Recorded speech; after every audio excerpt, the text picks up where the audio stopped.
I think since we've gotten that Michelin star and the growth that we've had, a lot of our vendors try to capitalize on that and try to take advantage of that. And if I feel honestly, I'm a very easygoing person. How do they take advantage of that?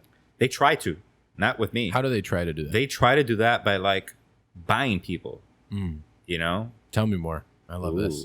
I'm not a person that can be bought.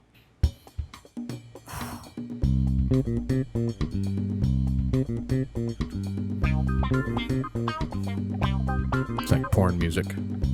I've heard this quite often. So all the Porn podcasts, music not porn music, but throughout all the podcasts. All my favorite pornos. Welcome back to Pancom Podcast. Right. Welcome to a brand spanking new episode of Pancom Podcast. I am Nick Jimenez, joined as always by 8th grade basketball MVP, finally admitted to it, chili cook-off champion. Did it. Yep. Mm-hmm. And chef of many, many places. Yep. Including Ariete. Yeah. I'm going to give you like a legit, list them off. Like once every 100 episodes, we'll actually say what you do. Ariete, Chug's Diner, The Taurus. Oh, man, my favorite. Yeah. Fuck. Love that place. The Gibson Room. Uh-huh. Laurel, Eva, El Vecino, Scapegoat. I'm exhausted. Yeah. Jesus. Soon to be some other stuff that maybe we don't want to talk about here, but other things are coming. And also the Allocation Room, which is the baby of today's guest, Adrian López. Adrian is the wine director of Ariete Hospitality Group. And he is responsible. If you have left here feeling pretty good because of wine, you have Adrian to thank. Yeah. He's the one that gets everyone banged up. That's right. Yeah. So this is We're All Back Out. Thank God. Mike's favorite part of the whole podcast. Man, I can't wait. And I'm out. Adrian. Man, I think that Adrian is like the first time we've had someone on the podcast that got a job after listening to the podcast. Seriously, it feels very weird. Because I remember when you worked at in the beach. That's where you met Andrew, right? Mm-hmm. Yeah. And he was like, I met this guy. He listens to the podcast. And I was like, why? Why does he listen to the podcast? It was a huge coincidence. Working at the beach, I was invited to a huge tasting with Krug, which we all love. And they were like, hey, very private. We're going to have 2 tickets for the resort you're working at. You know, the event was being held over at the Four Seasons. And I got to the event, and Mike, Jojo T, was at this event. And I was like, wait a minute. I try to plug in my general manager to get a seat. And Jojo's at the table, and I'm like, I knew of him.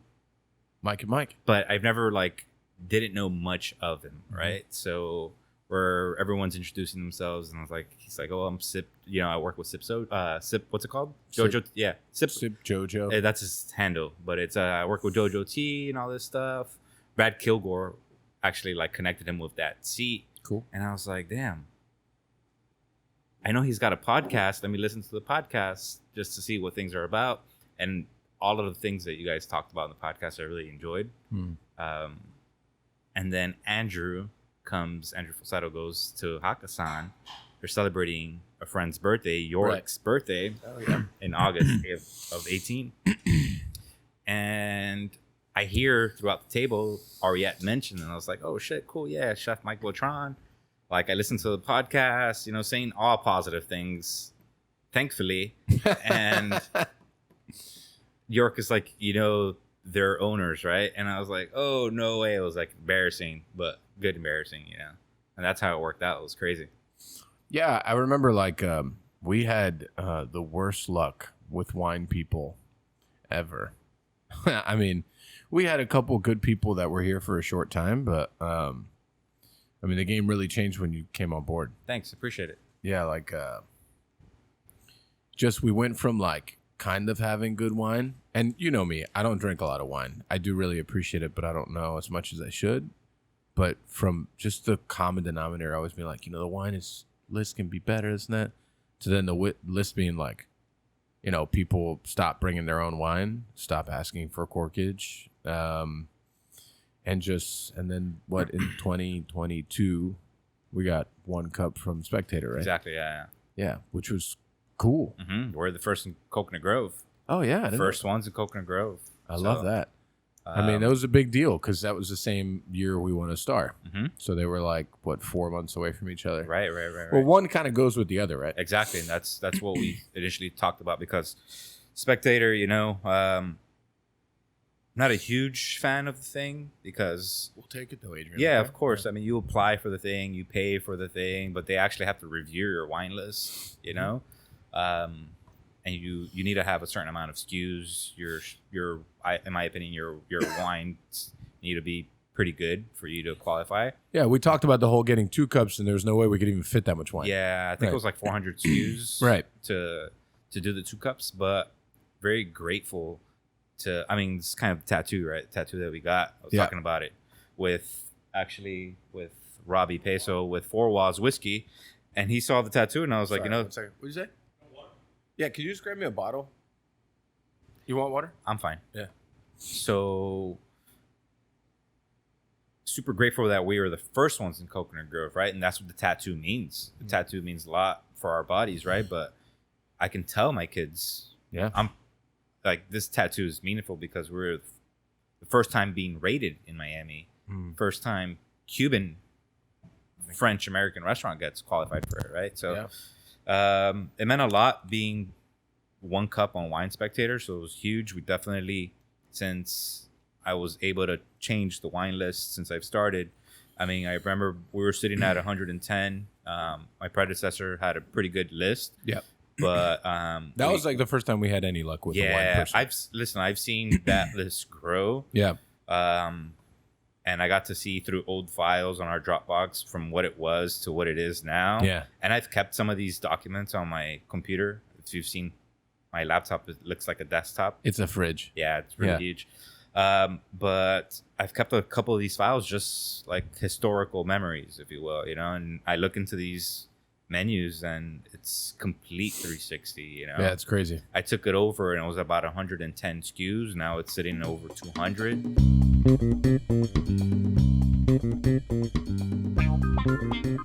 This episode of Pancom Podcast is brought to you by our sponsor, Blackened M81 Cigars by Drew Estate.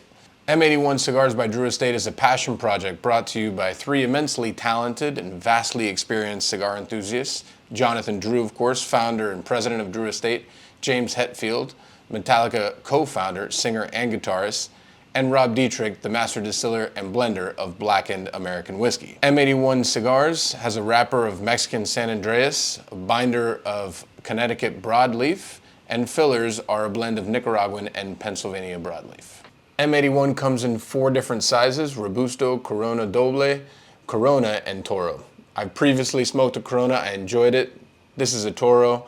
I think for me personally, I enjoy the Corona the most, but I think for any avid cigar smoker, you're going to go through all 4 of these and you're going to enjoy them all differently. For more information on M81 cigars, just visit drewestate.com and they'll get you everything you need.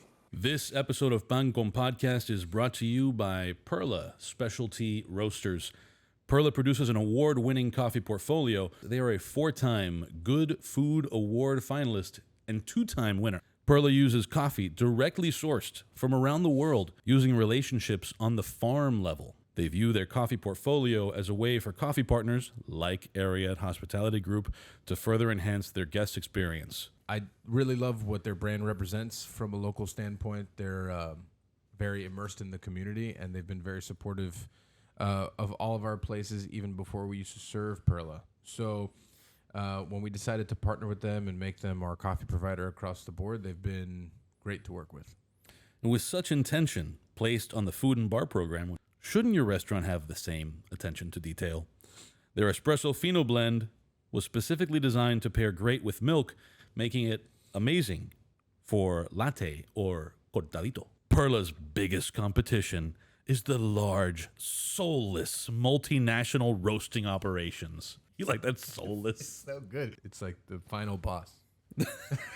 You have to beat the soulless, The big multinational fucking Folgers roasting- monster or something. roasting operations. It's like a Maxwell House thing walking up to you. It's good. They can also solve equipment needs with sales, leasing, and service operations available at their disposal. With lightning fast order fulfillment, orders roast and ship the same day. Sometimes Chug's Diner gets its order the same day the coffee was roasted. I can 100% say that that's actually happened more than once from a customer service standpoint.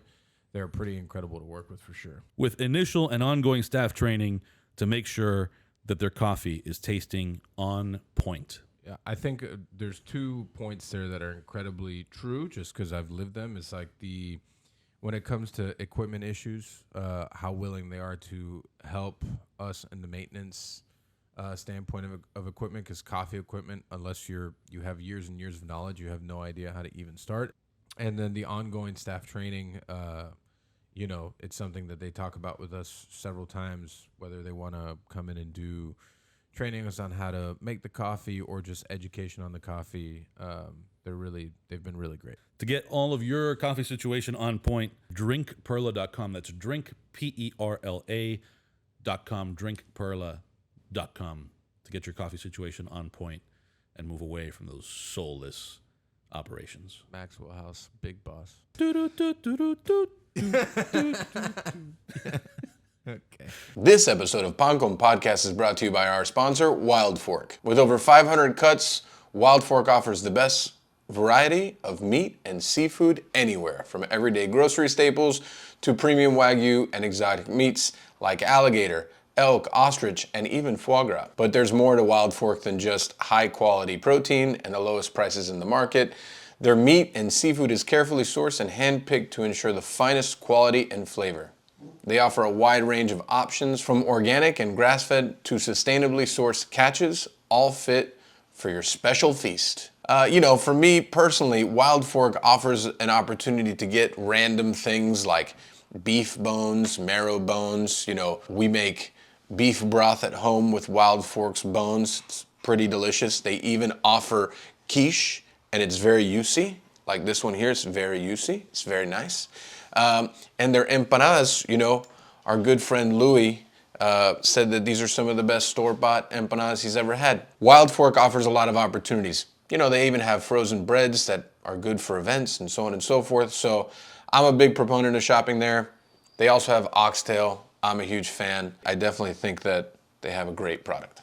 If you've never shopped at Wild Fork before, I got some news for you. New users can go to wildforkfoods.com and use promo code PANCON20 to grab yourself a discount.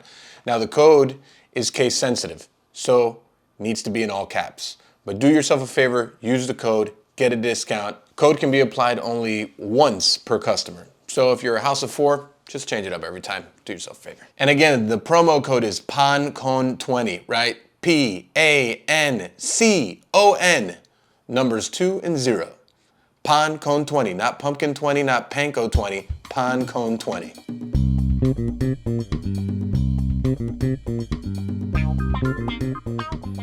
Jeff has helped me out tremendously.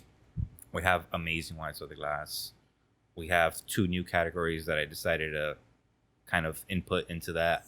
One called the Curious Wines List, which is super cool. Another category called the Hidden Gems, which is super nice as well. So I think it's also the fact that we have 3 really beverage minded people in that room. Yeah, for sure. Like Andrew McCutcheon, he drinks a lot of wine. Yeah, he knows a lot. And he is great Super with knowledgeable. Cocktails also, and just spirits in general. And then Jeff also is a pleasure and also very passionate.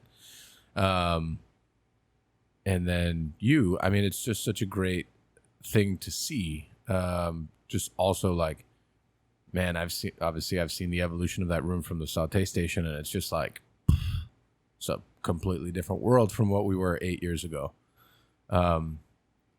It's funny just talking about historical documents. This is a totally side subject, but I'm obsessed with putting a crab louis on the menu at the Gibson.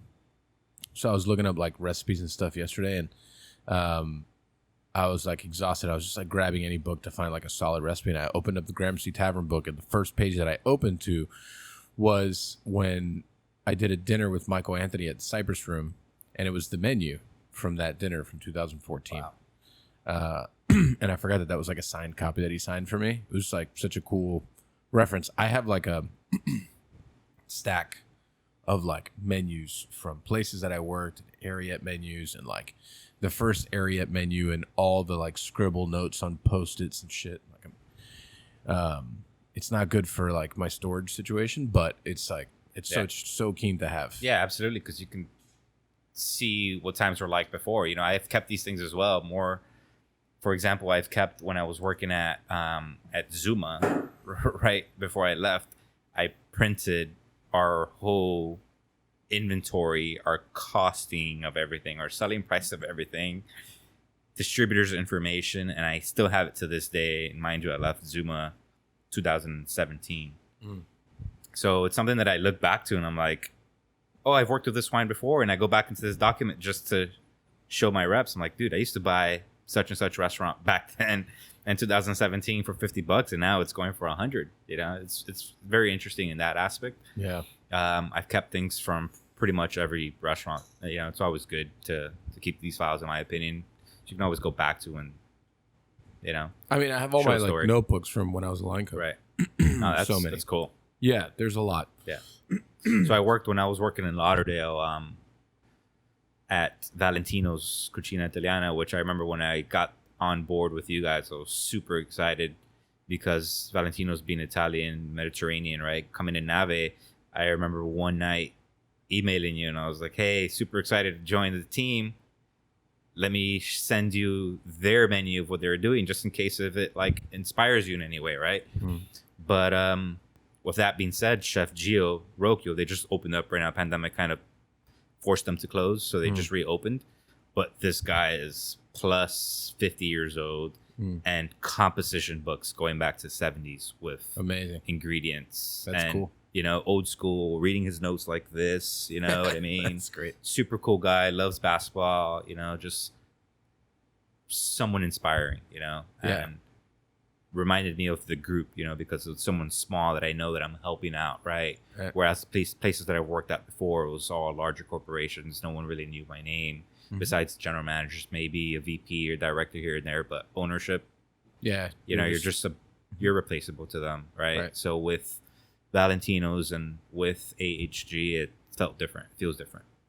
So let's go back to the beginning. Born and raised here. Well, born in New Jersey, actually. Oh, yeah. But my parents come from Nicaragua. My mom migrated to New Jersey because my grandfather was living there, but it was way too cold over there. So we had family in Miami. And I was born in Jersey, then raised in Miami my whole life. I came to Miami I've been in Miami since I was 1.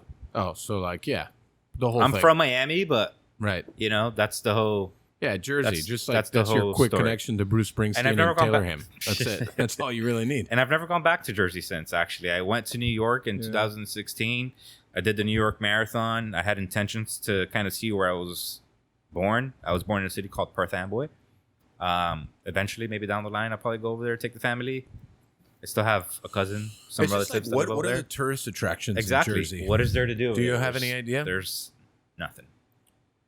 The research department will check back in with you. Cool. Let me know, like, what are the, if we're a tourist on our way to Jersey, what are the highlights? I would love to know. Other than Taylor Ham, and like, there's got to be a Springsteen something. Yeah, there's not much. That's what everyone tells me. It's like, you're fine. Stay here, Adrian. Don't even go back. So growing up in Miami? Yeah, so I've been in Miami, you know, my whole life. Lived in Hialeah for a little bit from as young as I can remember. We had a very bad experience living over there. The house got robbed into. My mom was like, we got to get out of here. In Hialeah? Yeah, in Hialeah, East Hialeah. So then we moved towards what you would call now, I guess, airport area. It's north of the airport, Lejeune, where the Catch of the Day is. Oh, yeah. Like, that's like Flagler and Lejeune, pretty much. I think that's called like Little Gables.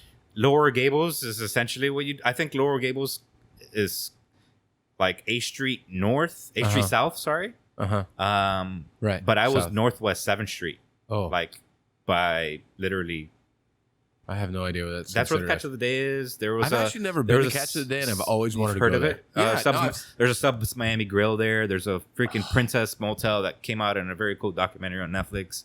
That's very iconic. Yeah. The airport's not so long away from there. Grapeland Park is nearby. Yeah. So I grew up in that area, and then like always trickled my way down south. I would say, to the point where I lived at one point like on 8th Street in Lejeune. Moved around quite a bit. I lived in Lauderdale and Plantation for like about a year. That didn't work out for my family, so we were living in Kendall for a minute. Went back to Hialeah. Went to Jose Marti Middle School for like 6 months. Oh yeah. But if I were to call a place home, like where I kind of grew up, I would say that like lower Coral Gables area. I've always been so intrigued, and it's totally off subject again, is that like little strip of like restaurants where Catch of the Day is and shit like that. Like, are they good?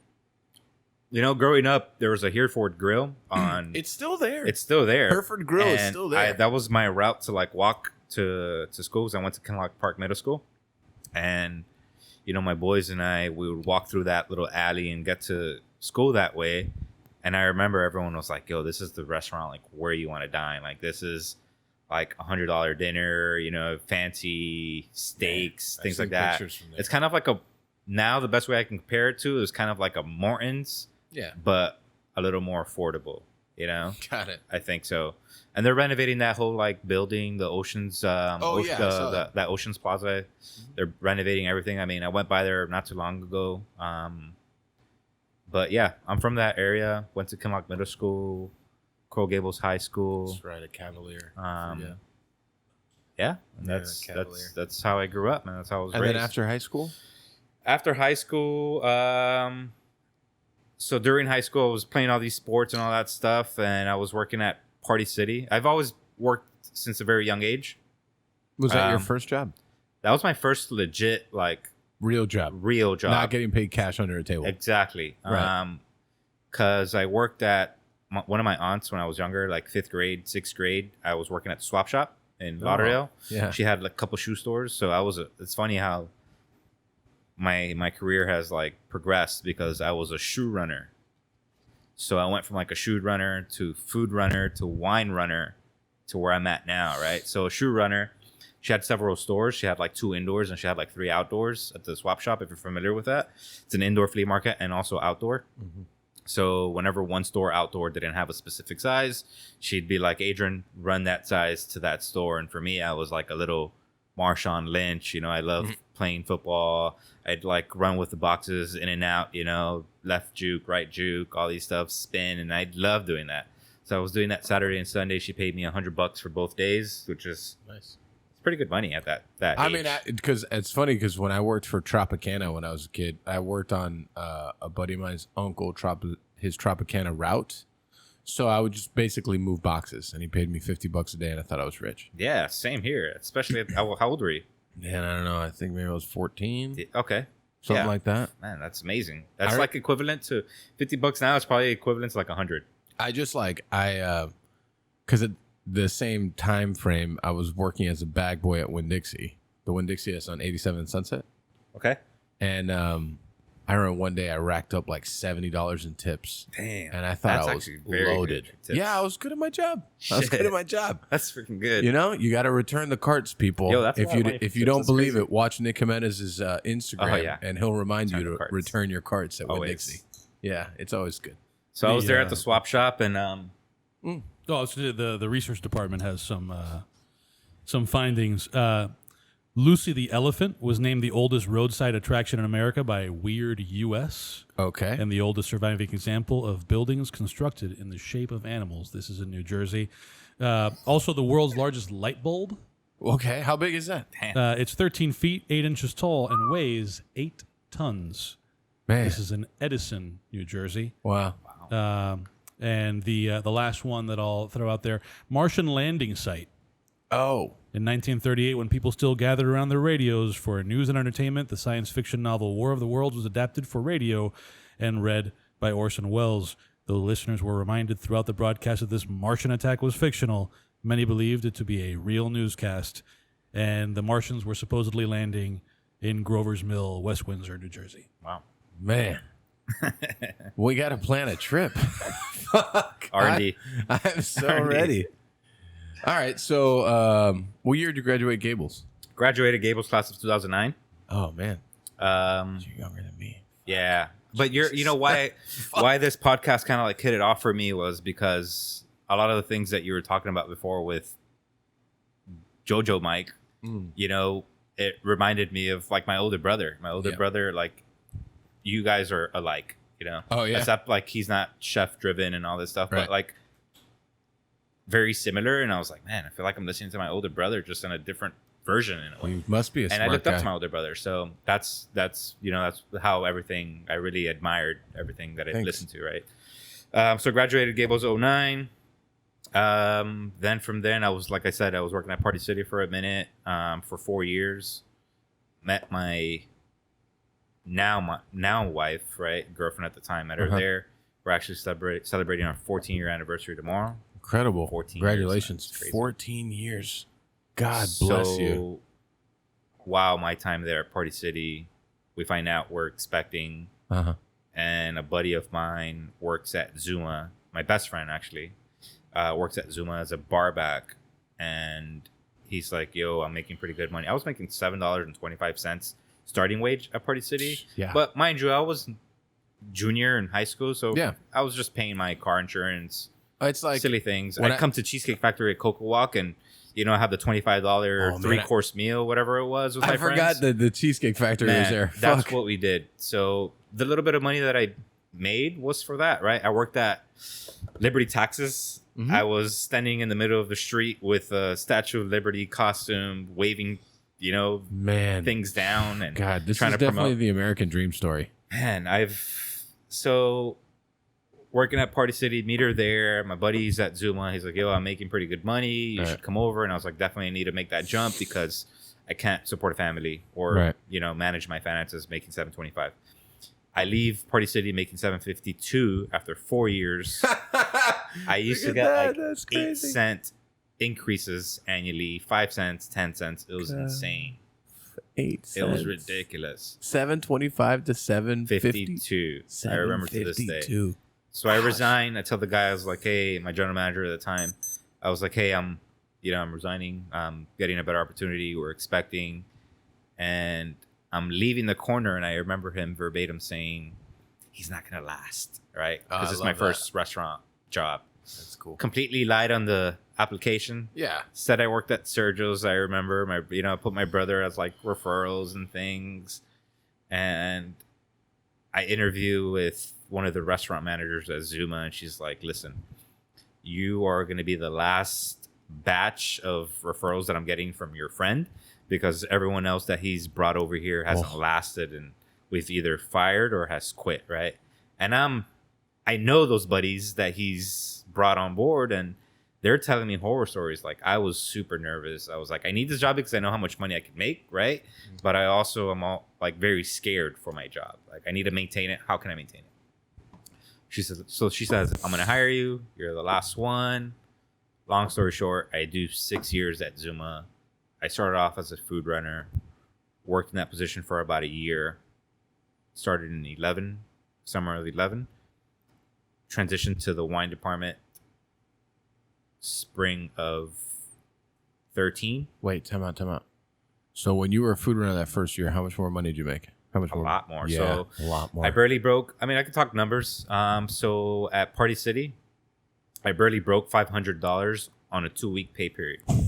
And this is like working hard, doing all kinds of shifts that you could think of. Yeah. Exactly. Yeah. Perfect.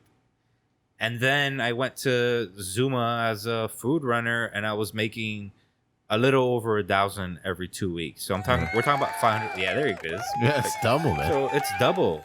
It's a little more work, but I'm down for more work if it equates to a little more money. And at the end of the day, like, I need to provide, right? Like, we needed to buy many new things. Needed to pay for baby shower and clothes and this and that, So I get that job, work as a food runner for about a year, become like expediter of the pass.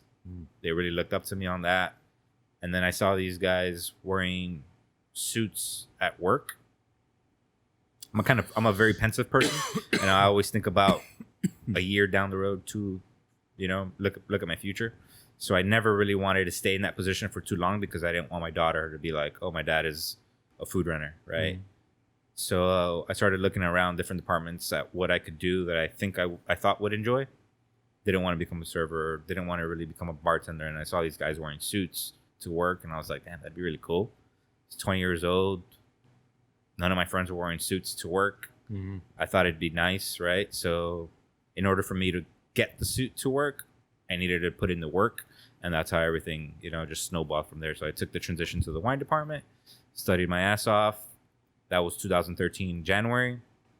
I got my first level from the Court of Master Sommelier as far as certification goes. June. I was certified by November 2013. So it took me 11 months from joining the wine team to becoming certified. So it was a very, very cool experience. And then I just stayed. I was there as a sommelier, started on the wine runner side, gradually moved up to sommelier, then went to assistant head sommelier is where I capped at.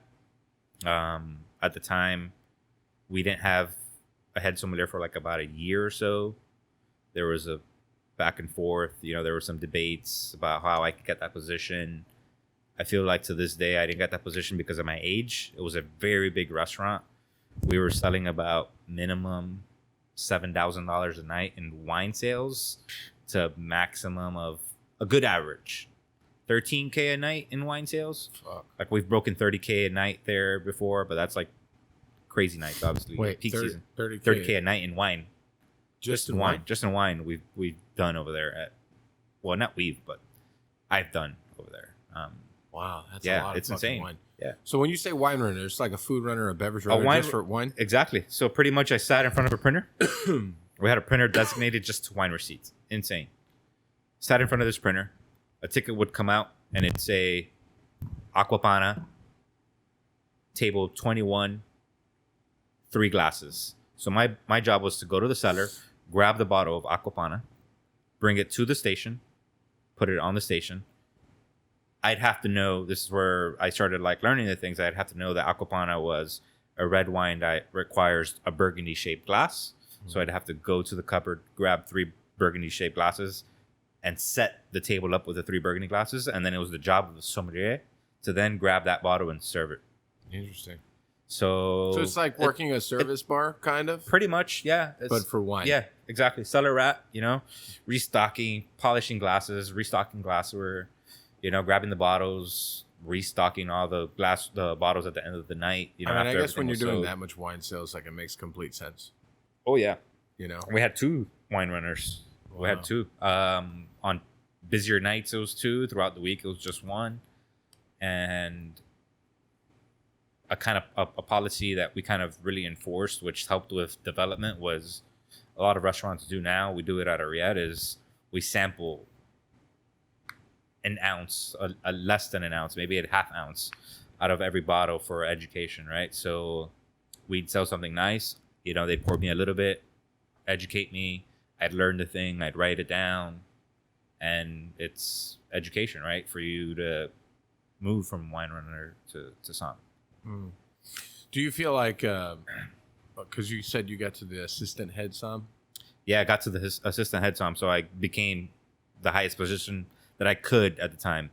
They didn't give me the head som title because, once again, I mentioned that I think they kind of put a halt on my growth because of my youth, because it was such a big program that we had, on a full-time basis, we had about 1 sake som. She was just devoted to selling sake.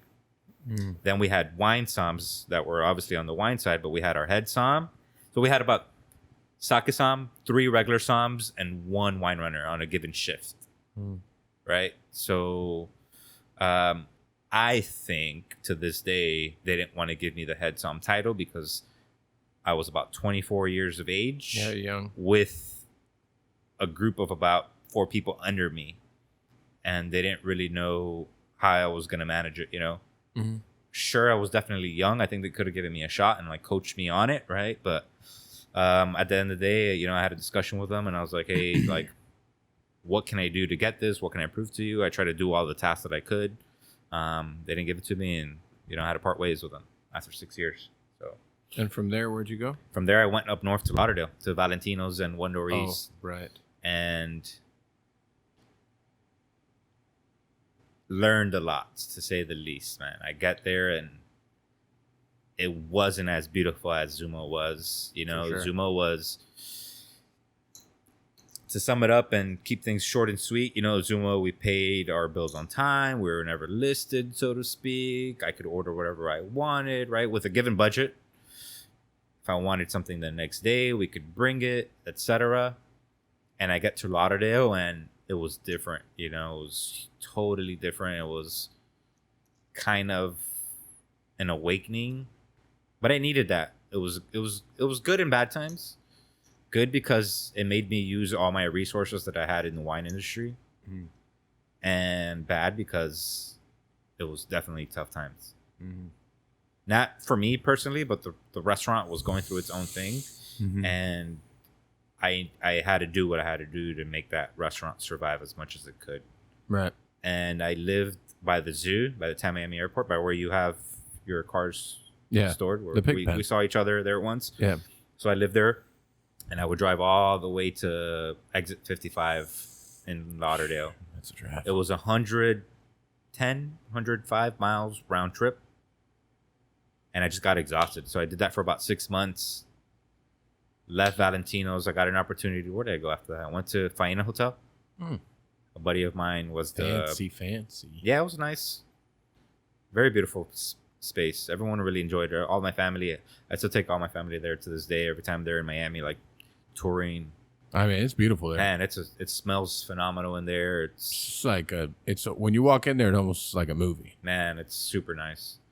So worked there for about a year. Worked at Los Fuegos with Francis Malman. You like Los Fuegos? If I liked it, you like the food there? The food was very homey.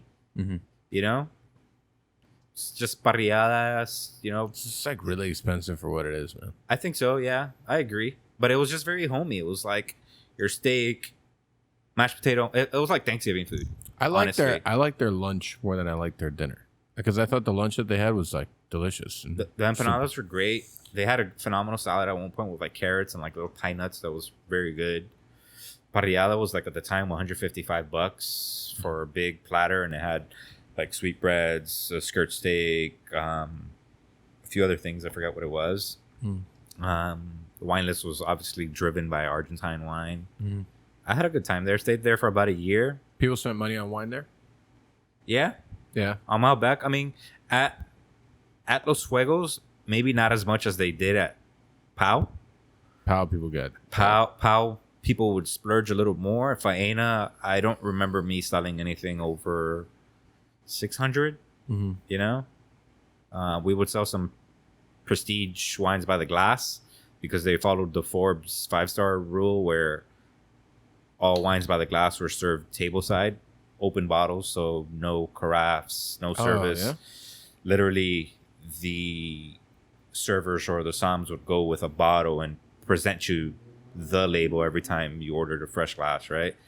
So we poured some pretty prestigious wines by the glass there, even on Corvin program, but I don't remember me selling anything over 500 there. But it was volume of a lot of like under 200 Malbec, like 3 bottles on a table, consistently. So it was a lot of volume, but not like a great expensive bottle of wine. Got it. Did that for about a year. When I was at Valentino's, my first stint, it was just Som for both restaurants. Valentino was Italian. One Door East was the restaurant adjacent to it. You remember, this is the best way I can explain it. You remember those Taco Bells that are like infused with Pizza Huts that are pretty old school? There was one over there on 87 and like Flagler. Yes. That's the only one that I could think of. And that's how this restaurant was. You walked in, on the right side was the Italian side, and then on the left side was the Asian side. Interesting. It's funny, we spoke about Italian Asian fusions. Right. This was not a fusion. It was 2 separate kitchens, 2 separate staff teams, 2 separate executive chefs. Oh, wow. Uniforms are different. inventory was different. I could cross over things with transfers, right? But for the most part, Italian heavy on the right side, and as far as beverage, and on the left side, I kind of put like sakes and things like that. How big was this place? Man, as far as seating goes, I'd like to say like 40 to 50 seats each side. That's not very big. It's not that big. I had a very tiny list. I had an overall list on the Italian side of like 50 SKUs. And then on the Asian side, probably about the same with some cross utilization. So my first stint there was just wine, strictly wine. Go to Faena. I get a call from Chef Giovanni Rocchio, which I adore. You know, someone that I would help to this day, and I speak to him very frequently, just because very passionate. You know, chef owner. Like I told you earlier, he's about pushing 60 now. Notes on composition books, love sports and all that stuff. So he calls me up. He's like, "Hey, I'm about to lose my beverage director. Do you want to come back and just oversee all of beverage?" And I was like, "Damn, this would be a very good opportunity because I've never had that chance before. I've only done wine before. I've never really costed out a bottle of Grey Goose, costed out a cocktail, so to speak, right? I don't know these vendors." And I went over there and I learned a lot. You know, I did another 6 months because I got tired once again of the drive. Yeah. Drive is long. Drive was brutal, man. And I was driving a Honda Fit at the time. That was fantastic. I was pushing like almost 40 miles to the gallon. Manual little Honda Fit. It did the job. It was good. It was cool. So I learned a lot about the liquor side of things. And then I got the opportunity to work at Hakkasan. So obviously I took the jump to Hakkasan because it was the notable Fontainebleau Hotel. Right. You know, a lot of people that I like mentored me in a way that I knew were top dogs in the industry. That was the pinnacle of the somm position. If you worked at the Fontainebleau Hotel, you're golden, you're set, right? So I got there when it was at its pinnacle. There's a little bit of changes now, but I had what a lot of changes now. They've changed. It became a little more like corporate-ish. You know, they opened up Fontainebleau Las Vegas. Oh, right. They changed a lot of their leadership members. The directors of beverage are different. VPs are different.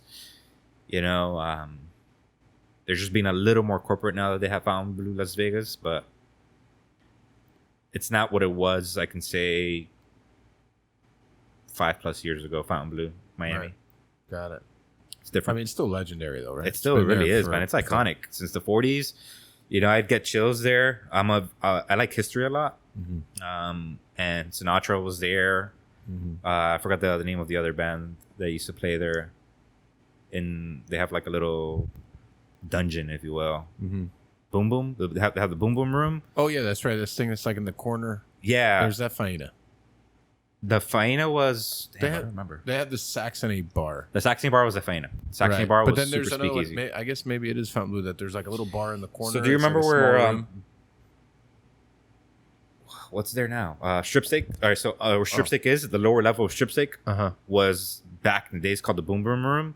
And I forgot, I mean, maybe our research department over there can look into it. What was the name of the band? I'm blanking out what the name of the band is that used to play with Frank Sinatra down there, man. Legendary, super cool. A bunch of pictures of Frank Sinatra all over the hotel. I love that. Muhammad Ali stayed there at one point, right? That's cool.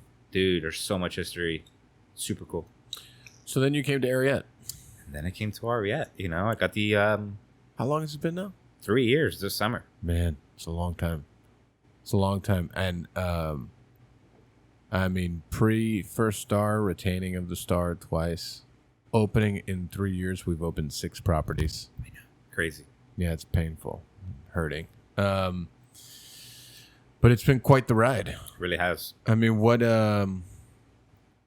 I guess, like, what is your overall sentiment and, like, what have you felt like in the last 3 years? Have you seen yourself grow? I mean, obviously you've seen programs grow because we didn't, other than the person that was right before you, we had, like, very little wine history at all. So, I mean, just tell me some of your thoughts on that. I mean, definitely seen the program grow, right? Myself grow for sure. At how much I can handle. I think I can handle pressure very well. But for me overall, it's been a very fun ride because I can make it very easy for me, and I could say, okay, cool, Laurel's wine list. I could just grab 60 wines from Ariete and just say, hey, here's Laurel's wine list, right? Yeah. But that's not me, and the fun part of the job is being able to find things that are different. At Allocation Room, being so close to Ariete, besides our commitments with our business partners, the Melchioris, and our Spanish wine exports that we have going on, there's probably a crossover of maybe 3-4 SKUs max. And that is my biggest priority, is to try to differentiate the programs. So that's really cool. I mean, I think that's a good challenge to give yourself. Because Yeah, at least absolutely. From a food standpoint, they're all completely different. Mm-hmm. I mean, I would say that the ones that have the most similarity is like when you go Ariete 2017, 18, and then you look at the Gibson. Because like that menu, they're kind of similar, but still very different. And then Laurel's like a totally different beast. Ariete is just what it does, and then Chug's just like, they're all different. Yeah. So I think that's a good challenge to give yourself. Yeah, absolutely. And it's especially that like Chug's is, which we're in now, is a Cuban American diner that doesn't call for your $150 bottle of wine, right? So it's a challenge finding high quality wine at a max of maybe max $75, and that's pushing it. I'd probably want to say $60. Yeah, that's right, pushing it. So if we could find a bottle of wine that is in that price range, that is phenomenal. That's fun for me, right?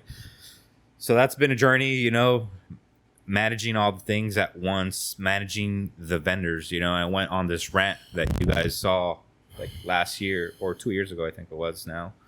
I think since we've gotten that Michelin Star and the growth that we've had, a lot of our vendors try to capitalize on that and try to take advantage of that. And if I feel honestly, I'm a very easygoing person. How do they take advantage of that? They try to, not with me. How do they try to do that? They try to do that by like buying people. Tell me more. I love this. I'm not a person that can be bought. This is what that's right. You remember that. Now you remember the rant more. Yeah. No, it just happens so consistently. It's so disgusting. It's like, let me give you tickets to the Heat game. Exactly. And this is why I love AHG, is because I have creative freedom, right? Yeah. At all the places that I've worked at, besides, once again, why I can keep talking about Giovanni Roque Valentino's, it was creative freedom. Creative freedom over there, but then I had to kind of realize, okay, for a lot of the market, it's not my end market. There was a lot of older clientele over there that wanted that like creamier, buttery style. So I needed to cater to that. But with that being said, I mean,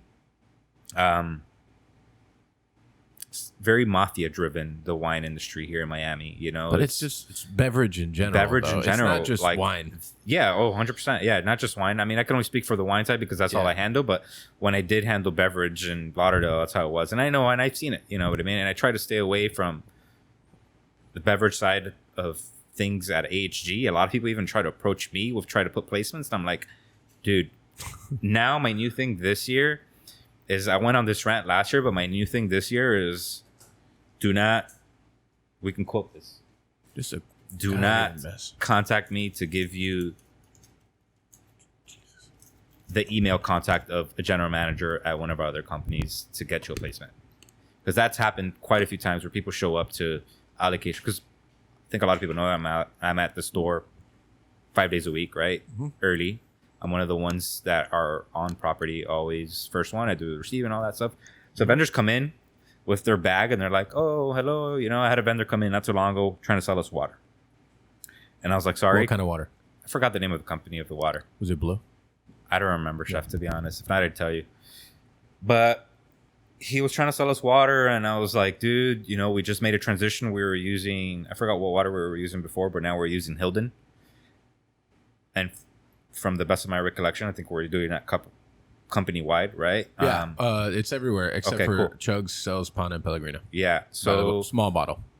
I try to explain this to this guy, like, hey, I doubt we can plug in your water. Like, we literally just changed, like, And he was like, "Oh, can I get the email person of Brittany?" And I was like, "I'm not gonna give that to you. Do your 5% of your job, and you find that out. I mean, it's online. You can find it online, right? Or Email's like online. you're not gonna get it from me." And that's been happening a lot most recently, so far since we've opened up 2024. Where I've had a few people already. Hey, who's the buyer at such? You know, who is the general manager at such? Can you give me their email? I'm like, dude, do your job. I interviewed when I wanted to get out of Zuma. I wanted to get out because the shifts were becoming a little exhausting. I was doing sometimes 2-3 doubles a week. I had the family, etc. So I shopped around. I interviewed for like 3 distributors. I didn't get the jobs, but I'm looking around distributors now, and I'm like, how are you a distributor? And I wasn't even offered an opportunity. Right. I'd run circles on you guys. Yeah. You know. So yeah, these guys just take advantage. They try to buy you things. You know, they're like, hey. I mean, it's just that the only way to like the best way to explain beverage in Miami is Miami is a flashy town, and people like to fake the funk, which is like they want to act like they have more than what they have. So when someone's offering you tickets to go here or a dinner there or this, that, or whatever, they fall victim to it pretty easy. Mm-hmm. I remember it was a really big thing for me 2020,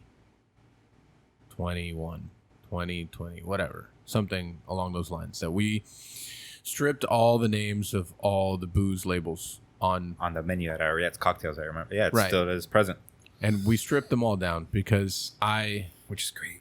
I just like, yeah, we kind of, because to be totally frank, like the first 4 years, I had no fucking clue what I was doing. So I was like, yeah, sure, we'll put names, whatever. And then I just realized that like I just became your billboard, and I'm not getting anything in return, but I'm still paying you every month. And like, I'm confused of how this works. And then also on top of that, I can go on about this for hours, but how it continues to go even deeper is then, so let's say you have a GM of a location, and, you know, hopefully the hope is always that they can control their own house, right? But then they also fall victim to it too, because then they're like, hey, I'll give you this great bottle of whatever, super rare. Let's say just call Pappy. Sure. We're going to give you this Pappy, but then you have to buy 17 bottles of this cognac dragonberry fucking pina colada mix. You have to buy you have to buy 1 case a month so you can get this one bottle. And it's like, man, fuck that, man. I like, honestly, no. And this is why the beverage portion has been, at least from the operational side for me, such a learning experience, because I just saw as we went into every location over and over again, and we continued to see these things, and we continued to see that it was like either our GMs or bar managers are getting bamboozled, and then also I'm not doing my job well enough to oversee. And then that's why when we became like super hardcore about how you purchase, Right. and we continue to be that. Like Andrew McCutcheon is a great example. Like the GM at Ariete, like he didn't give a fuck if it's like not good. He doesn't even want to talk to you, and that's how I love to be. Mm-hmm. And it's just like it is a mafioso way, I guess. It's just like it's like a bully mentality. Like, look, there's brands that can give a fuck if you're going to carry them or not. Jameson knows you're going to buy Jameson. Right. Period. Yeah, for sure. They don't give a fuck if you put it on the menu. They don't care. Yeah, if you're not going to buy it, someone else will fucking buy pallets of it. For Exactly. Sure. Someone is going to buy pallets and pallets of Jameson. Yeah. So they can give a fuck, man. But some of the other brands, like, oh, no, they care. Yeah. And yeah, like when we won a star, like it was really super over the top. Like, can you do this? Can you do? Like, no, we can't. We didn't do it before. We're not going to do it now. Mm-hmm. So it's been really interesting. I've learned a lot about beverage and beverage management in the last 8 years, and all of it has been through a lot of that. You know, and oftentimes, you know, I'll always say that I blame myself because like I wasn't managing well enough to make sure that these things weren't happening, but it just happened over and over again because people fall victim to this shit so quickly because they're like, Right. yeah, I want to go to a game, Yeah, or for sure. I want to go to this, or I want to go to that. It's like, I don't really care. Like, I don't care to go. I don't want to be at that thing. And listen, there's certain brands that I think they're much more helpful, and they'll be like, we can do a dinner for 25 people every 2 months. Like, that's cool. Yeah. That the restaurant is benefiting, you guys are benefiting. I'm still not going to put your name on the menu. Right. But we'll carry your stuff. Like I had this great experience, and this is usually how it works for me. I'd say maybe like 4 months ago, because everyone knows I'm a rum drinker. One of my car buddies, Al, just brings me a bottle of rum. He's like, man, I got this for you. It's, early Christmas gift. I'm like, all right, cool. And I drink it. And I was like, man, it's just fucking delicious. I crushed the whole bottle through Negronis, and I had a couple just neat. And the same, and I knew nothing of this actual rum brand. Like I saw that they followed me on social media and stuff, and I followed them back. They seemed like a really good brand. I actually bought their rum for someone else as a gift. And then on the day of our birthday, a couple walks up to me, and they end up being the owners. Oh, cool. Look at that. And they were just super sweet people. And they were like, we know that, you guys don't like carry stuff. I was like, we'll carry your stuff at every location. It's because what is it to have one bottle? We already have a pretty extensive rum list. Like, what's one more bottle of something that's good? And some people that just came here to support. I've never met you before a day in my life, and your juice is good. Yeah. Did we say the brand? Marielita. Okay. Yeah. I didn't say the brand, but yeah. Okay. Yeah. They also went to when Oliva did a charity thing at a casino. They were Is there. this the Cuban thing with the sailboat label? Yeah. Yeah. Yeah. I used to be through 21 Wine Spirits with Florent. Right. He's been trying to really get behind the bar. It's really good. I enjoyed it. I mean, I thought it was delicious. Yeah, and the story is very fitting for Ariete, right? And but there's I'm assuming you want to get to the point like there's certain products that make sense, and I feel the same way because at Allocation Room, for example, older gentleman comes in one day, and retired City of Doral police officer, him and his other law enforcement and first responder friends invested in a winery in Napa Valley. He has zero wine knowledge. Just had a little bit of retirement money. Loves wine at the house. Collaborated with a pretty well-known winemaker in Cali and bought the leftover grapes. And this winemaker's giving him a little corner in the room and making his little project come to life. And for me, I tasted it and I really thought, like you said, the juice was very good. And the guy's from Miami. I have law enforcement family. We have first responder family. And I feel like it's Dia that I'm helping out that has zero experience in this industry. I did a collaborative thing with them at Allocation Room for the first time. And literally they brought cousins. Abuela came, photographer. It was their first tasting ever, and I was like, I really enjoyed it because it was boutique-y. I felt like I was helping out someone that is local to the city, right? But things like that, I love to support. But if you're a very big brand and you're trying to buy me in a way and like we don't really have a genuine conversation, and you just come off rip and say, hey, well, what can I do to get into your other spots? And you know what I mean? You're a little more aggressive and you're not as elegant in the way you approach me. I just think there's a way to do it that it doesn't seem so schemy. Mm-hmm. And I've worked with beverage people in the past that have been like that, and they've been great. And then I've worked with people that haven't. Correct. Been. And it's just so easy to fall victim to. And just to be honest, like really easy. The first 4 years, again, I'll repeat it. I wasn't sure what I was doing, and I was just trying to figure it out. And I learned a lot the hard way, and I think that kind of really created partly why I'm so difficult to deal with now. Experiences like that, because I won't be taken for a ride. Mm-hmm. It's just plain as day. It's like if the juice is good, that's great. For sure. If the juice is good for the business, better. For sure. At the end of the day, it's got to be good product. Right. 100%. Like that's the most important thing, and it's like it has to make sense financially. Like we have to be fiscally responsible too. And it, also like just that couple, for example, about that rum. Like they were like, we would come and we would do trainings and blah blah. I'm like, that's cool. I mean, I prefer that over someone that's just gonna come to the bar and just sit there and whatever. I don't know. It's just such a weird. It's a weird industry, Beverage is weird because people can be bought, people can fall victim really quick. Because it's also a very what is booze to do? Have fun, right? Like people drink, they get, it's all like that. It's like party time, right? So, I find it interesting, but like people who really love wine, like when I text you the other day about Jose, good friend Jose Mendin, also former podcast. Jose, man, he loves wine. This fucking guy, when I go out to eat, I'm very specific. I have 2 cocktails before I start eating. I don't drink anything, not even water while I'm eating. But this dude sits down, he's like glasses down here, looks at the wine list. He'll go through it, takes him 20 minutes. He'll ask several questions, order bottles. I don't drink any of them, but everyone else is doing it. Then he'll order another bottle. So he's very passionate about it, and he ended up making his own rosé. And it's like he's just so pumped about it. And I'm like, yeah, I mean, if you want to meet with Adrian and Adrian says it's good, then it's something that we could do. But that's cool to me. Right. He's sure. very excited. It's very he got investors and they went to a winery and they did this whole thing. I was like, that's dope. Yeah. It's sort of homegrown. So it's different. Mm-hmm. It's different. So I guess a good question when it comes to the world of wine, since you started, what was your first year dealing with wine as a wine runner?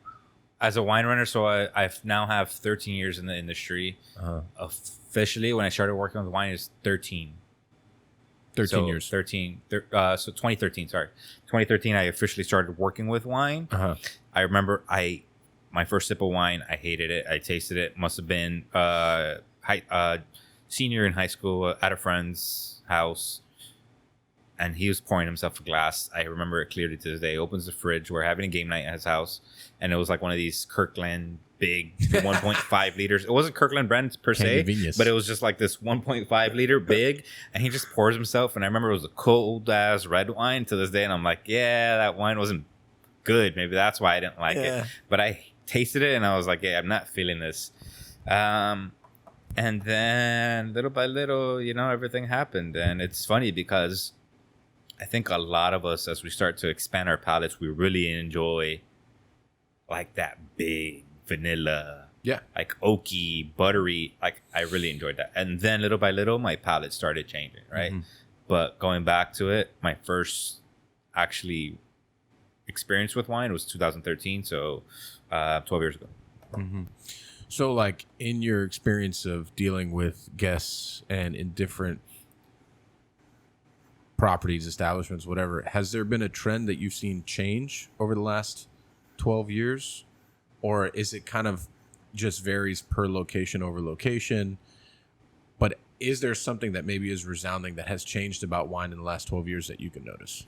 I mean, the only trend that I can see that I've gradually seen increase is this whole natural wine thing. Got it. That whole movement. You love those. I do not. It's just very it's very complex. Natural wine is a whole. It's a very big debate, right?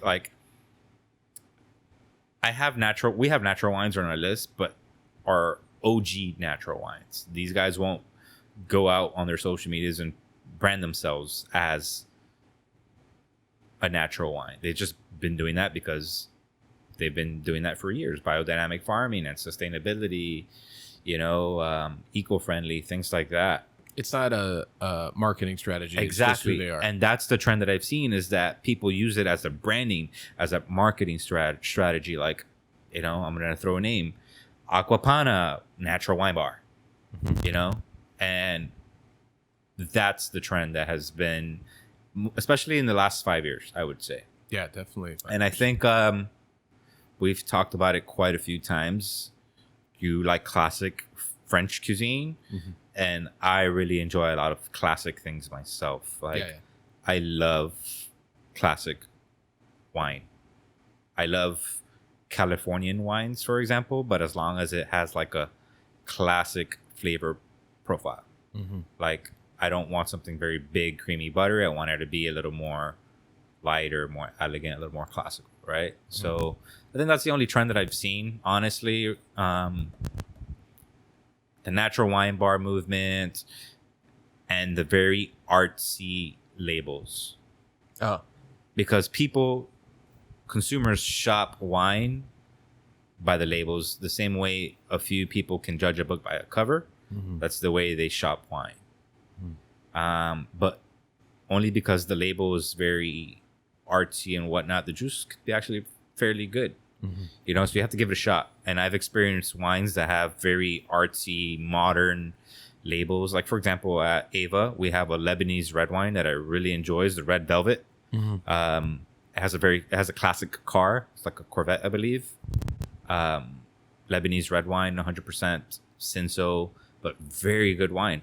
That is technically a natural wine, but it's natural in the fact that it's kind of like carbonic fermentation, semi-carbonic fermentation, and it classifies as a natural wine, if you will, but it's a clean natural wine. Like, it's not kombucha flavorish, right? If you blind taste that, so to speak, where if I pour it for you and you don't know what it is, you're going to be like, oh, okay, cool. This tastes like a classic grape varietal, right? You don't want to ever taste for example, a champagne that drinks very earthy. If you ever drink a champagne that is considered kind of like a natural, it should drink like a champagne. Drink a Pinot Noir that is, in my opinion, what I really enjoy. A Pinot Noir should drink like a Pinot Noir. It shouldn't be tasting like a Cabernet, right? So those are the two trends, just that whole natural wine movement and the labels, having cool labels because they're kind of in, right? you think that natural wine movement like fizzles away? You think it gets stronger? I think so, and this is why we didn't, when we were thinking about the Allocation Room, I never really want to brand myself as that. We have natural wines, once again, at Allocation Room and throughout a few of our properties, but we just don't brand ourselves as that, right? We don't market ourselves as that. I just feel like we're at a better place if we don't brand ourselves as that, because we can, once you brand yourself as natural wine, there's no going back. Yeah. You can't fucking print a new logo on your neon sign and eliminate. I mean, you technically can, but you're gonna have to pay for a new neon sign. You know what I mean? It's also like, just like conceptually, it's like it really pigeonholes you into. It pigeonholes you. Once you go there, you can't never go back. So we're at a comfortable space where, like, for example, if I leave tomorrow and we had a new wine director and this guy wants to go natural wine, you could still technically do that because we've never really pigeonholed ourselves. Yeah, it's probably not going to happen. Though. It won't happen because I'm my HG for life chef. Yeah, I'm just saying, but it's also not like it's not really doesn't match our food. Yeah, 100%. But these guys are pigeonholed. You know, the one day that this movement just goes downhill, it's like, okay, what do you got to do? Now you got to rebrand, right? Go pay for a new neon sign. I mean, who knows? It could never go away. I mean, it's a pretty strong right now. Yeah, I mean, it's super strong right now, but I think people just need to be educated. Because natural wines, there's some that are very good, right? You just need to be educated on it. You can't follow the hype, you know? Just along those lines, could you get into a little bit of like, what are the misconceptions? What is consumer perception versus like, what are consumers and drinkers missing? Because, for instance, like what I don't really have a sense of is what are the thresholds or barriers that somebody maybe needs to meet to label things natural wine. Yeah. Why are people drawn to it necessarily? I think the best way that I can explain this is that coming from an Asian background, well, not Asian background, but like having a resume with an Asian background, right? The best way that I can explain this is, let's say you've never eaten sushi and you eat nothing but modern sushi where they're blow torching things and they're doing all this crazy shit, right? And that's your perception of sushi. But then you go to Japan and you go to a 3-star Michelin restaurant and they're classic. They're just old school, very classic. You're gonna be like, what the fuck is this? Like, this isn't right. Like, I'm used to this modern shit. And so that's what's happening with wine, is that a lot of people don't know the classics and are going into natural wine. So then when they taste the classics, they're like, wait, this isn't working out for me. So the best thing that I could say is taste your classics, right? Know what a Burgundy Pinot Noir should taste like. Know what a California Cab should taste like. Know what a Bordeaux should taste like. And then you cross over to something that is a little more funky, right? Where it's maybe a skin contact white wine, so to speak, orange wine, right? You can't have a Pinot Grigio skin contact where it's a natural wine and then taste one classic, no skin contact, and say Pinot Grigio no skin contact is not actually okay. Like, you need to learn the right way that it should be drank and then go into that natural wine, you know? Like, if somebody told you that they were on their way to a liquor store or a wine shop, what are some, like, maybe 3 to 5 wines that of, like, you know, very sort of ubiquitous categories that you would point to as, like, buy this, this, this, and this if you're a total novice and you want to familiarize yourself? Like, this is not an brands, example. not brands per se, right? Sure. But if someone were to like look for something at a grocery store, I think best bang for the buck as a country, Spain, Italy, and France. I think Californian wines for upwards, I want to say max of like $30 a bottle, you're probably going to get something that is pretty bad. Whereas the other, like, the best way to give you, I mean, to go a little more into detail, for example, this bottle of Pana, let's say it was Californian winemaker, for $30, it's probably going to be fruit from just a generic olive California. So on the label, it's going to say California. Whereas for $30 on a Spanish wine, we can actually get something that is specific to a sub-appellation. So, for example, my good go-to is Rioja. You can get a high quality Rioja for like $24, and you know where the grapes are coming from.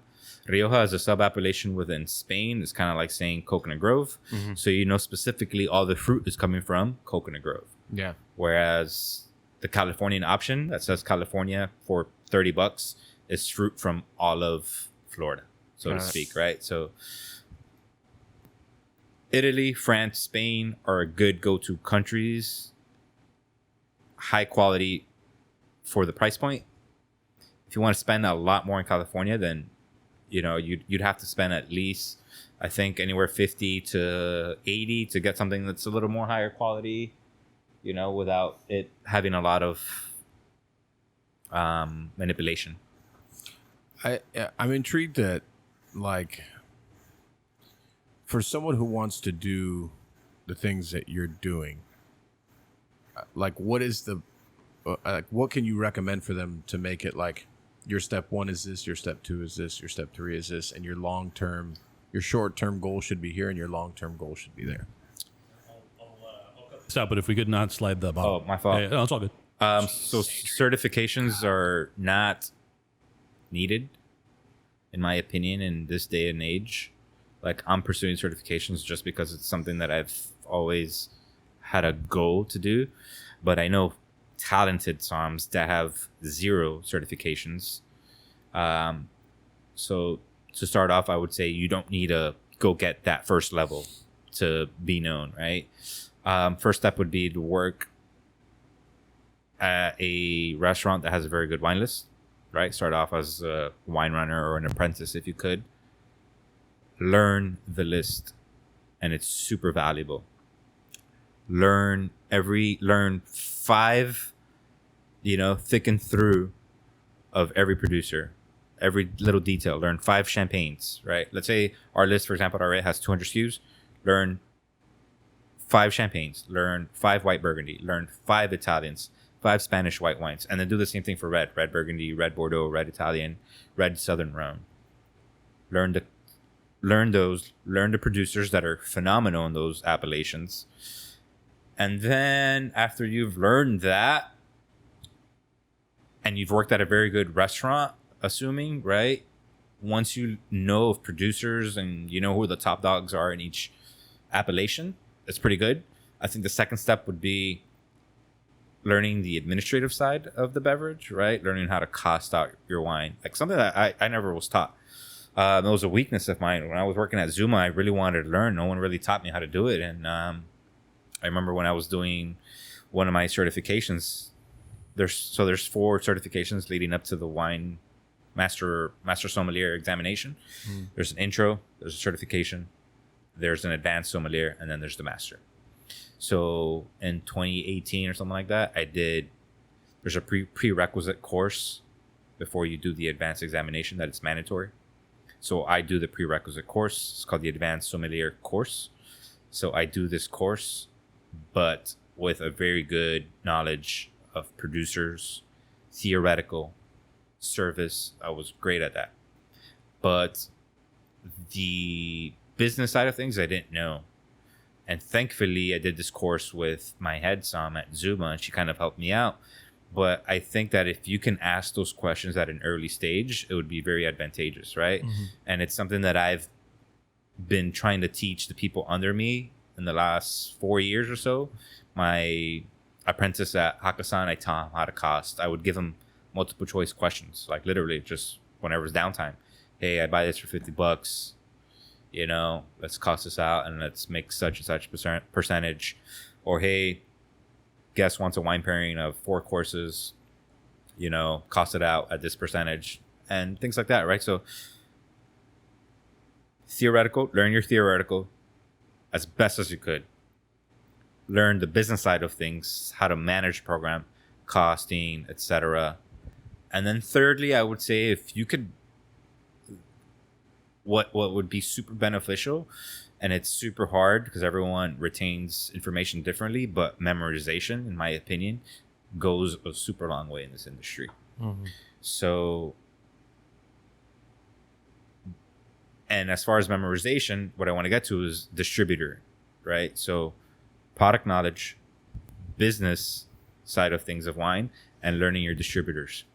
If you could automatically go to a restaurant across the street and look at a back bar and see a bottle of Pappy's Van Winkle and know who distributes that, that's already a helpful tool, right? Because it'll help you become a very successful leader or wine director or beverage director, whatever it is. Like, those are all things that you need. So yeah, I mean, work at a great establishment, have a leader that is willing to teach, because there's a lot of people that are not as forthcoming with knowledge. Yeah, there's a lot of people that are very greedy, you know? I mean, you know, it's the old school mentality. Yeah. People are scared to lose their job. I'm very generous. People, like I mentioned, in the last 5 years since I've had some positions since Hakkasan, I've been doing none of that. Nothing but that. Just giving away all the stuff that I could think of, right? But memorization is very key, you know? I had a tasting with one of my sake vendors like 2 weeks ago, and she brought out like all these sake, and I was like, cool. I remember when I worked with that 8 years ago. I remember having that. This, that, you know? And it's super helpful. I think after you've mastered all those things and you want to pursue an examination, you can, because you'll graduate with like top of your class, in my opinion, if you've already mastered those 3 things, right? What's your like just locally in Miami, not one of your wine lists, one of the wine lists that you like the most? I don't go out to dine as much, to be honest. From research and from what I could probably say, one that I saw briefly when they just first opened, Pastis seemed like they had a very good list when I first saw that. Cotes, I could admit, has a very deep selection, which is very cool. They have a lot of wine. Wine is big for them. Yeah, they have a lot of wine. I mean, they just opened up. I was talking to Andrew McCutcheon about that the other day. He's a huge champagne head, Andrew McCutcheon, and they just opened up a new restaurant in New York. I forgot the name of it. It's a reference to chicken in Korean and French. It's like coq or something. Forgot the name of it. Supposedly, it's the biggest champagne list in the United States. They haven't. Victoria James, which is a partner, and she won the Michelin Star Yeah, or whatever it is. She said she didn't really have time to do the research to see if it's the biggest global champagne list, but that is something that's very cool. Supposedly they're opening with about 400 champagne selections on the list. That's a lot. That's fucking cool. So Cole, I briefly saw Pastis. I'm going to Michelin Saturday, so we'll see. I'm celebrating my anniversary. Like I mentioned, tomorrow's my anniversary, so I'm going to Michelin Saturday. My wife loves Michelin. She loves Italian food, so What's not to love? Their food I is will revisit that wine list. But they are just nominated right now for James Beard for best wine list. Looking forward to enjoying something over there. If I could throw in one more.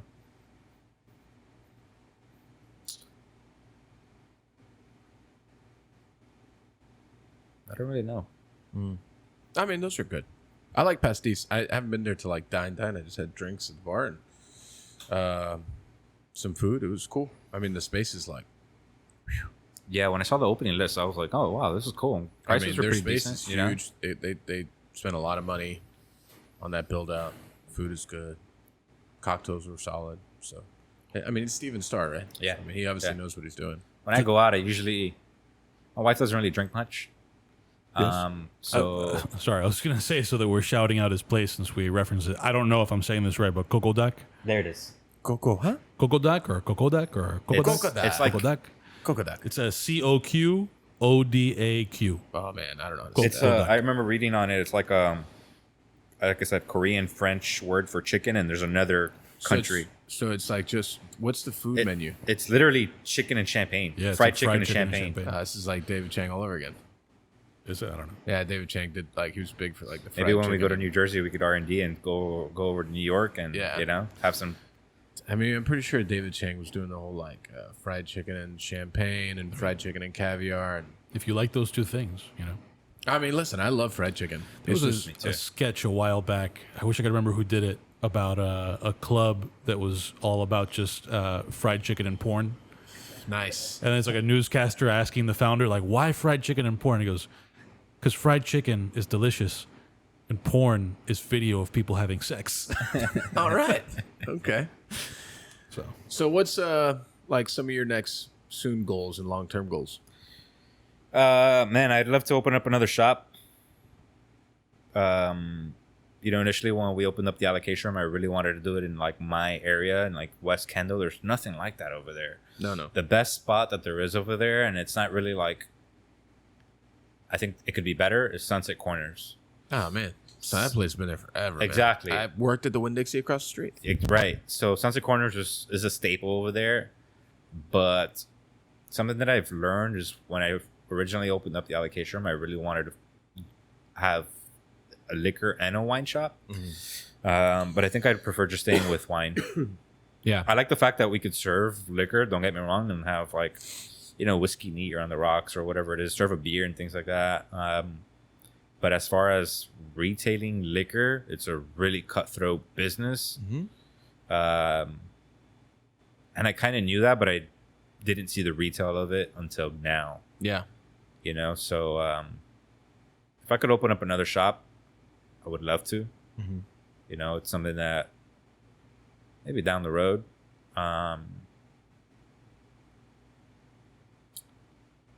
mean, that's a huge goal of mine. I can't really think of anything else. I mean, I want to. Another spot that I've been looking into, but I don't think it's going to happen. I've been really wanting to go to Orlando. It's good things going on over there in A Orlando. lot of good stuff in Orlando right now. But I just have no business there. You know what I mean? If I didn't have so many things here already, I think I'd probably be there by now. Nothing much, man. Other than that, I'm a dad, man.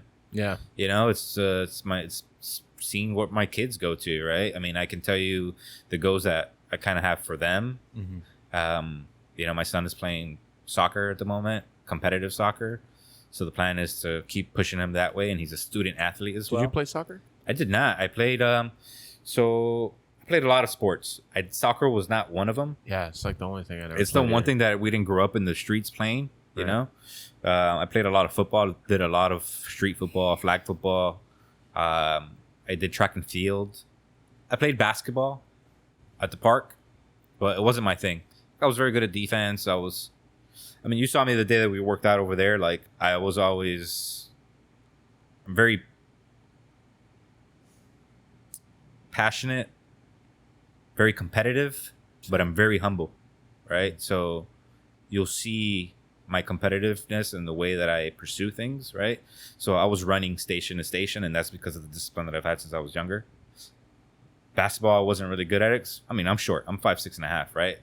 But I was always trying for the rebounds. I was hustling up and down the court, right? And that's the same way they did with football.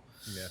Football, I know your career in football. I didn't go further than high school because, man, like I said, I played a lot more in the streets and in flag. That the day came for me to put on a helmet, and I couldn't find the fucking ball. Yeah. That shit is hard. I mean, that's why I was in the trenches. I didn't care where the ball was. Dude, it's insane. And so I when I played high school, I was playing running back for a minute. Then I was way too short for that, and I was like, this isn't gonna work out. I was weighing 120 pounds. Played receiver, couldn't figure out where the ball was. Transitioned into DB because I was fast and I didn't really need to know where the ball was. I just needed to, protect the receiver and make sure he didn't catch the ball. And that was, fairly easy because they kind of teach you when a receiver's eyes gets the size of a quarter, the ball is coming to him because he's opening up his eyes to kind of catch the ball, right? So, you're throwing your hand in the way. And then just tackling, I was okay at that, right? So, but I just didn't have the height for it. And after playing junior year, kind of realized it, and I was like, yeah, I'm wasting my time over here. 2-a-days, the grind.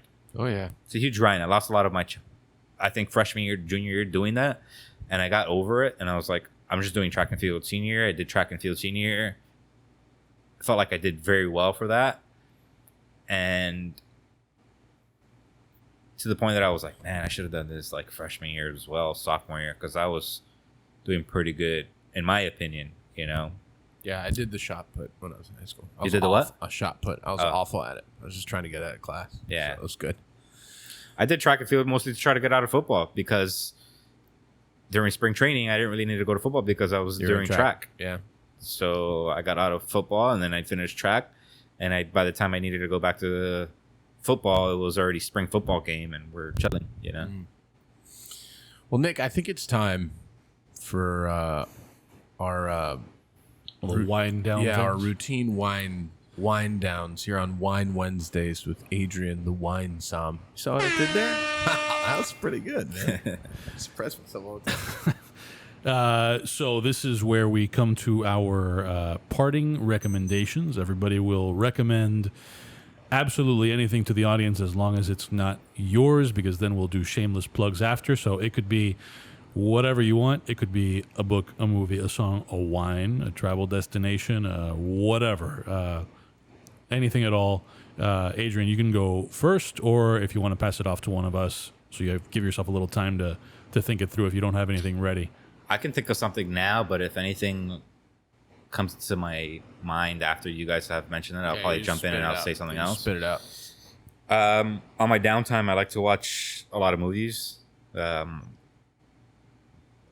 download them a lot of movies online. Hopefully, I don't get in trouble for this. We'll just blur that part out. It's fine. Yeah. Nah, I think we'll be fine.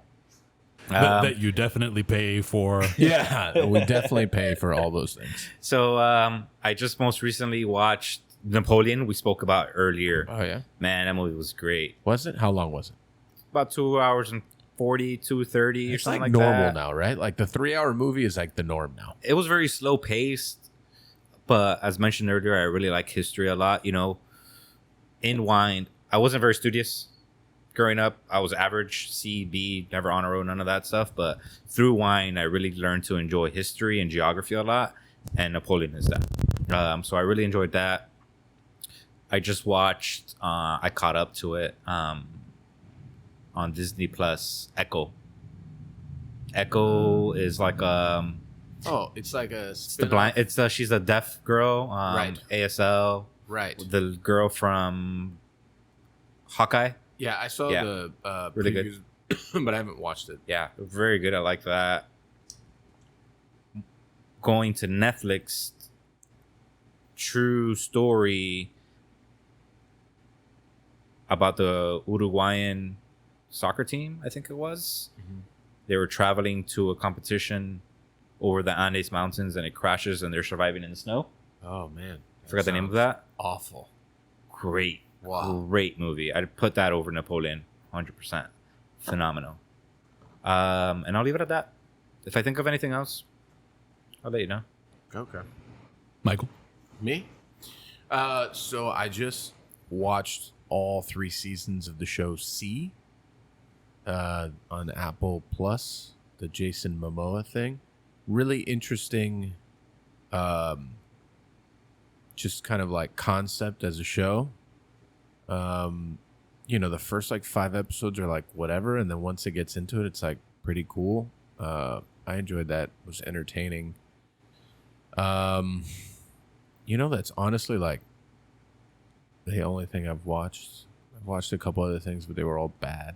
So, Or any meals or any other? yeah. So meals wise, I'm like a huge sucker for, down home country things and also super nice things. So, we just visited northern Florida with my girlfriend. It's where her parents live, and they just have this like chain. There's like 5 of them. It's called Florida Cracker.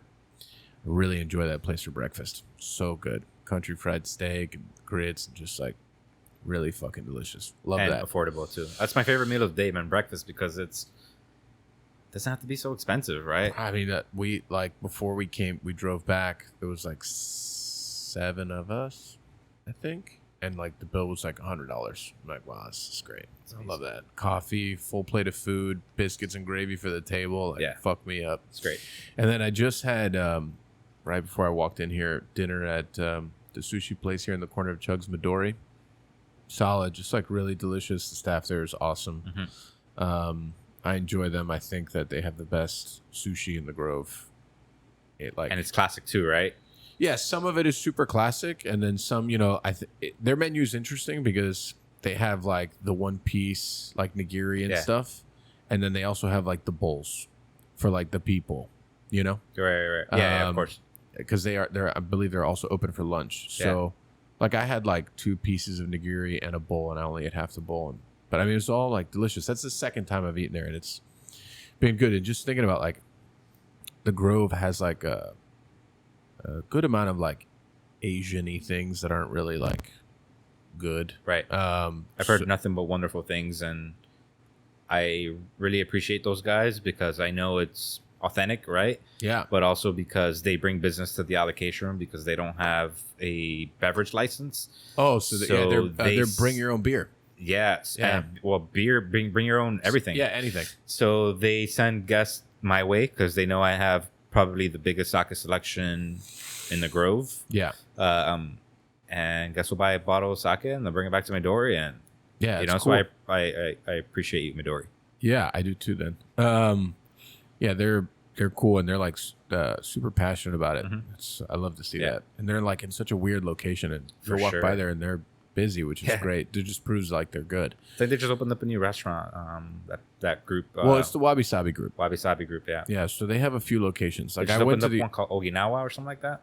I used to go to the original one that was on like Biscayne and like 72nd or whatever. It was really, really fucking So good. the alumni of that, not the alumni, sorry, one of the founders of that sushi chef there worked at one point at the Asian restaurant that I worked in Lauderdale at Wonder East. He was pushing sushi there, and then he left. The original guy.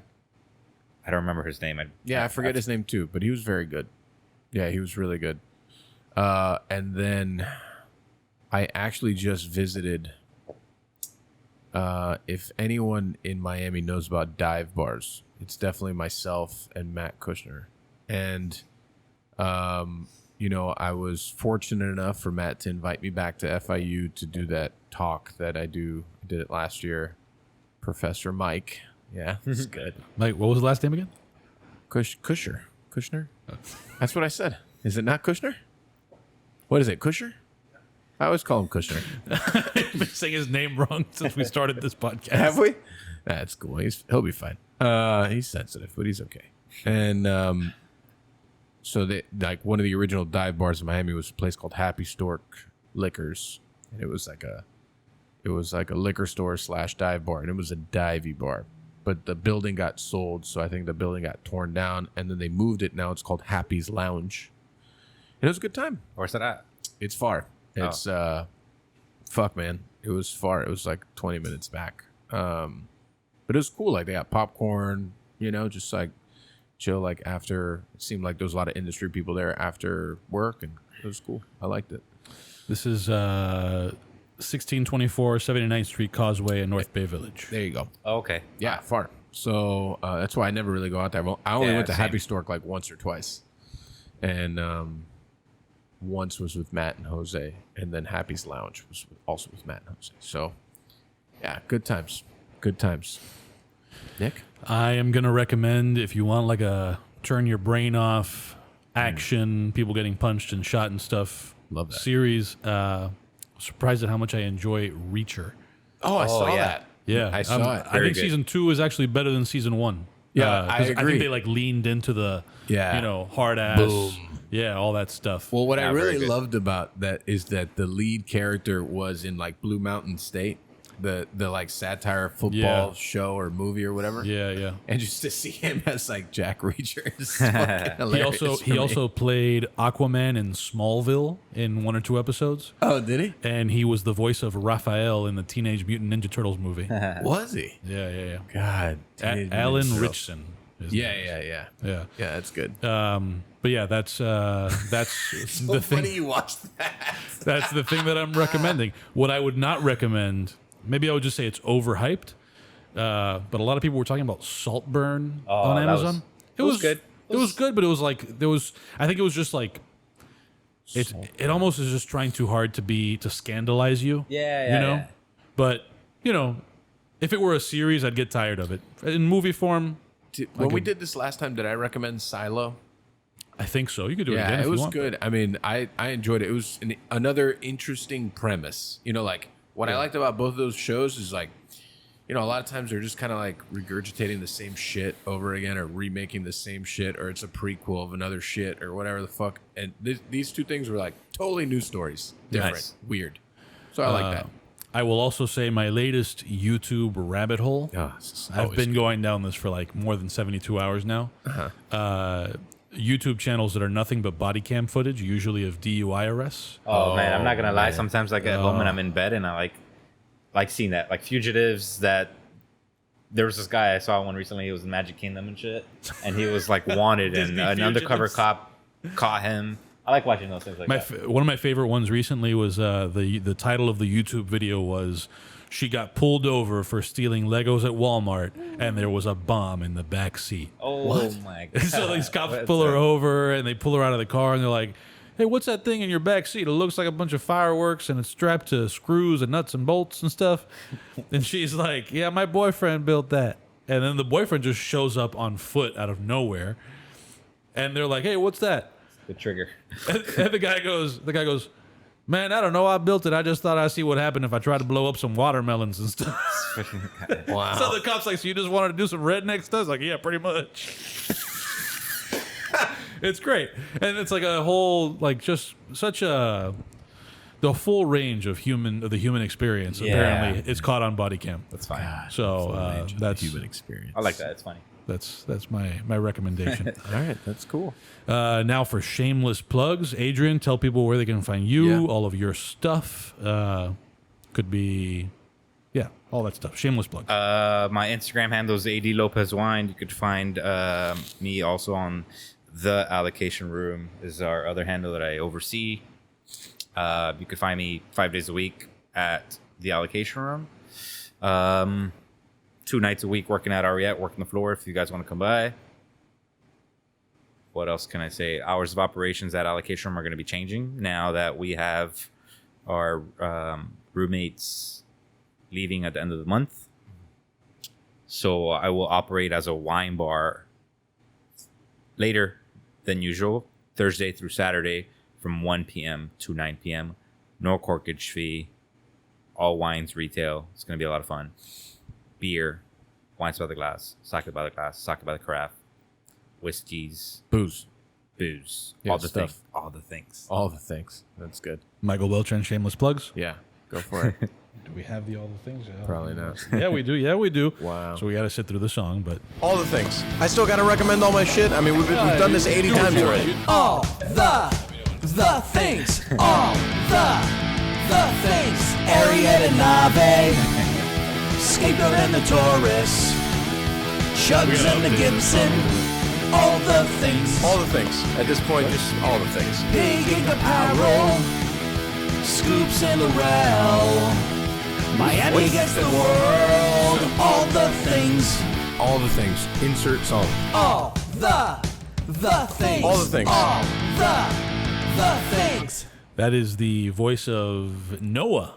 Ariete regular DJ Noah. DJ Noah. Yeah. That's right. DJ Noah has made all of the all the things music that we've used on this podcast.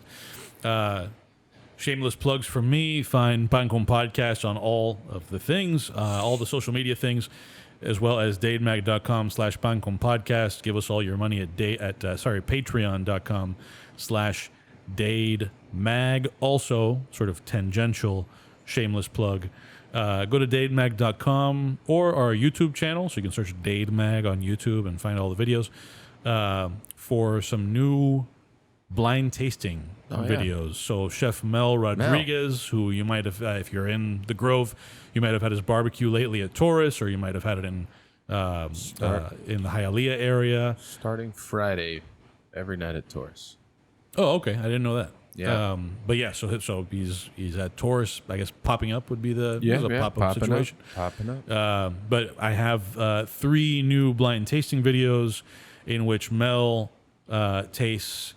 One of them is barbecue potato chips. The other one is barbecue sauces. Love barbecue. And the other one, and the last one is barbecue pulled pork. All of these being things that are available widely at retail. So Man, barbecue, like pre-made barbecue pulled pork is so bad. it's fun to watch him grossed out.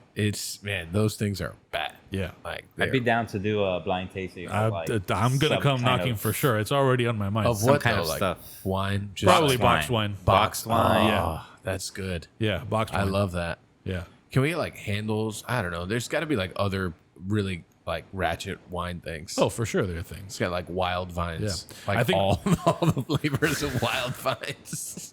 MD 2020s. Yeah. That's no, wine, isn't it? I think what I'll do is I'll probably ask you to come do the tasting, and then we'll do at least one video that's a little more serious, like wines under $20 or Sure, yeah, of course. And maybe man, I'll that's cute. have Jeff pick out the lineup for me. Cool. Oh, Yeah, this is good. If Jeff could do like a play-by-play too, because Jeff, the way he talks is Yeah. like perfect for stuff like play-by-play announcer. So Jeff, this is going to be a little bit of inside baseball. A lot of people who listen to the podcast don't know Jeff, but I don't. Do you? You follow Christy Stout on Instagram, I imagine. Yeah. I don't know if you saw the video that she posted of Jeff Smoking a cigar, right? Something like that with like a button. Yeah, but afterwards she put a video of him. What's the apparatus he used? Also he used the Durand. So he used a Durand to remove a cork. Yeah. But what I love is just because it's directed at Jeff as he's doing this, you hear Rose, our bartender at a Vecino, Rose in the back cheer him on, going, "That was so smooth. Pay him his money. Pay him his money."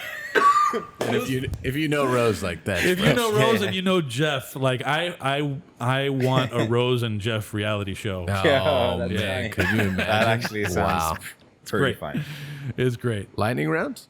Yeah. If you are on Patreon, you will hear the lightning round. But in the meantime, Thanks, Adrian, for doing this. No problem. Thank you for having me, man. There's this been a is- lot of people I looked up to that have been on this podcast, man. Ed Reed.